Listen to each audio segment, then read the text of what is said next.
everyone, welcome to Minimal Mindful Mama. I'm Katie Mixon, and today I'm really excited to share with you some awesome tips to help you to maintain your home once you've decluttered and organized. A lot of us have done a lot of work to declutter our homes and to get everything tidy and organized how we like. But then sometimes it can be really discouraging if after all of our hard work, it all just goes back to how it was within a few weeks. So today I have 5 tips for you to help you to maintain that level of organization and to not let it return to the previous state where it was cluttered and overwhelming for you. So my first tip to help you maintain your new organized home is to stop organizing clutter. As you go about your daily tasks, if you find yourself reorganizing something again and again, and it's occurring to you that this isn't something that you're using on a daily basis, then there's no need to continue organizing it. Sometimes things come into our homes that don't actually need to be organized, they just need to be decluttered right away. For example, when I receive junk mail in the mail, it would be really easy for me to have some sort of a bin or basket system where I would just put all the mail when I bring it in. However, I know that I'm not going to use any of that junk mail, and so rather than sorting it into a bin, I immediately just put that into the recycling. There are going to be those inevitable clutter items that come into your home even though you've already organized. And even though you've decluttered once, those things are still going to seep their way into your home. So it's important to continue being mindful about things as you're organizing and putting them away, and make sure that you're not just continuing to organize clutter. My second tip also has to do with the things that you're bringing into your home. This is to be very mindful about your purchases and to not buy things that you don't really need. Anything can become clutter. So make sure that you're being very intentional with your purchases and that you really think through the things that you're buying. It can be helpful to go into the store with a list and really stick to that list.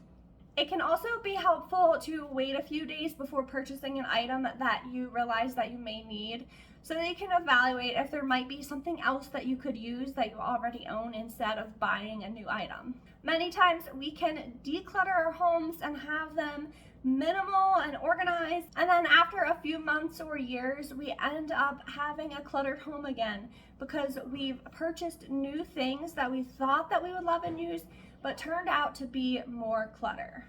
So it's really important to go into your buying habits with that same intentional mindset with which you decluttered, so that you can make sure that you're being very mindful and intentional with your purchases to prevent adding more clutter back into your home. If you're enjoying these tips so far, be sure to hit the like button down below, and don't forget to subscribe to my channel as well. If you ring that little bell button, then you'll get notified every time that I upload a new video so that you don't miss out on any content. I love helping other busy moms to declutter and organize their homes and their lives so that you can spend more time actually doing the things that you love and enjoy, and less time feeling like you have to constantly be cleaning and organizing your home. My third tip is that as you're cleaning and tidying or picking up toys off the floor each day, look at each item that you're having to put away again and again and evaluate whether it's worth it to you to continue to pick up or tidy up that item day after day. Oftentimes the things that get left out or left on the floor tend to be those little items that aren't actually useful or necessary. And so if you find that something is being left out again and again, it may be a good item to consider decluttering. My fourth tip is to keep an outbox. This could be a basket or a box, generally in your entryway closet or somewhere else that is out of the way but also easily accessible. As you go about your day-to-day routine, if you come across things that don't fit or that you don't use or that you just want to declutter, you can add these to that box. Just make sure that you don't go back in that box and pull things out. When the box gets full, I like to immediately transfer it into the back of my car. This way, next time I'm not running errands, it's already there for me and easy for me to drop off at the thrift store. It's out of my home and I don't have to remember to load that up into the car before I go. This is something that I personally have found to be really helpful in eliminating clutter from my home, because once it's in my car, it's no longer in my house, and then it's really easy and saves me the trouble of remembering to bring it along the next time that I go, or even planning that trip to Goodwill. Sometimes it can be really easy to just stop on the way home from somewhere that I might not have planned an actual trip to go donate those items. My fifth and final tip for maintaining your organized home is to stop doing everything yourself. This one probably applies more to the other mamas out there, but it can be a really tough transition from the baby years to the toddler years to the bigger kid years, and a lot of times it's just easier to do everything yourself.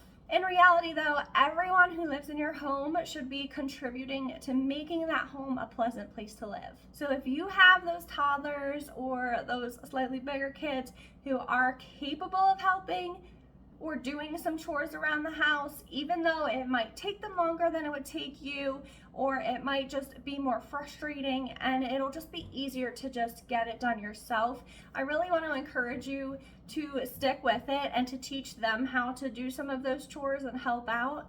Because while it may take longer and be way more frustrating right now, in the long run it will pay off.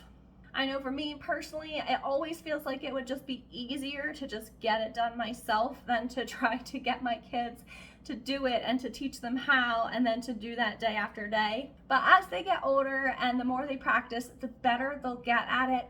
And then that'll really help to relieve some of that burden and pressure off of you of being the only one who has to clean up and organize your home. Well, those are my 5 tips for maintaining an organized home. I hope that these were helpful to you guys.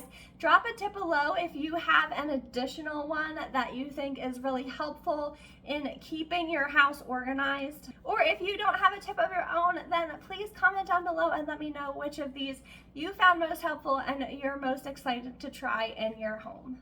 Be sure to like this video and subscribe down below. Thank you guys so much for watching, and I will see you very soon in the next video.